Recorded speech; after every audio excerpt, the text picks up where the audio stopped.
Bonjour, la présentatrice virtuelle de l'agence de presse OUSA vous présente les événements importants de la semaine dernière. Le 11 novembre, le président de la République d'Ouzbékistan Shavkat Mirziyoyev a participé et prononcé un discours au sommet extraordinaire arabo-islamique en Arabie Saoudite. Notamment dans son discours, il s'est dit prêt à apporter son soutien au traitement gratuit des enfants et des femmes palestiniens touchés par la guerre dans les hôpitaux en Ouzbékistan. De même, en marge du sommet, le président Shavkat Mirziyoyev s'est entretenu avec Mohammed Ben Salmane Al Saoud, prince héritier et premier ministre de Royaume d'Arabie Saoudite. Les 12 et 13 novembre, Shavkat Mirziyoyev est intervenu au sommet climatique de l'Organisation des Nations Unies, qui a réuni des dirigeants mondiaux dans la ville de Bakou, en Azerbaïdjan. Durant le sommet, le dirigeant d'Ouzbékistan a mené des réunions bilatérales avec un nombre de personnalités de haut rang.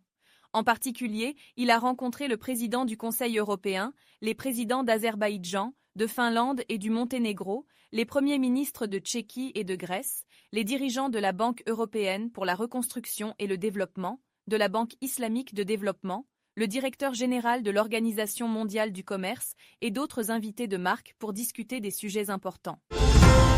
Dans le cadre du sommet climatique qui se tient à Bakou, les présidents Shavkat Mirziyoyev, Kassym-Jomart Tokayev et Ilham Aliyev ont participé à la cérémonie de signature d'un accord sur le partenariat stratégique dans le domaine du développement et de la fourniture de l'énergie verte entre l'Ouzbékistan, le Kazakhstan et l'Azerbaïdjan.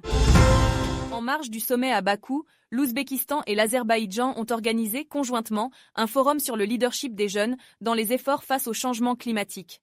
La première dame d'Ouzbékistan Ziroat Mirziyoyeva, la première dame d'Azerbaïdjan Mehriban Aliyeva, la première dame de Turquie Emin Erdoğan et la première dame du Kirghizistan Aygul Japarova y ont participé. Prenant parole à cette occasion, Ziroat Mirziyoyeva a appelé tous les participants au sommet à soutenir largement les initiatives climatiques des jeunes. Le tronçon allant jusqu'à la 84e kilomètre de l'autoroute à 380 Ourganch-Onka-Hazorasp-Amoudaria sera reconstruit. Le coût total du projet est évalué à 294 millions de dollars. À cette fin, la Banque européenne pour la reconstruction et le développement prévoit d'attribuer un prêt de 238 millions de dollars sur 18 ans. Le projet devrait se réaliser pendant 5 ans d'ici 2029.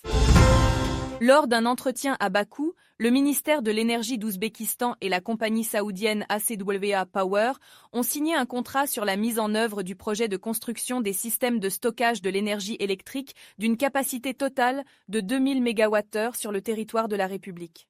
La valeur totale du projet est évaluée à 1,1 milliard de dollars américains. L'Ouzbékistan et le Kazakhstan ont effectué des entraînements militaires conjoints. Les exercices tactiques spéciaux, Anjar, ont été organisés dans le polygone de montagne de Forish, dans la région de Jizak. Alors, les militaires des deux pays ont procédé au tir d'armes, à la conduite d'un combat dans une zone d'habitation conditionnelle et à l'analyse des actes. C'est la fin de l'édition d'aujourd'hui que nous voulions vous présenter. Restez avec nous à suivre l'Agence nationale d'information d'Ouzbékistan.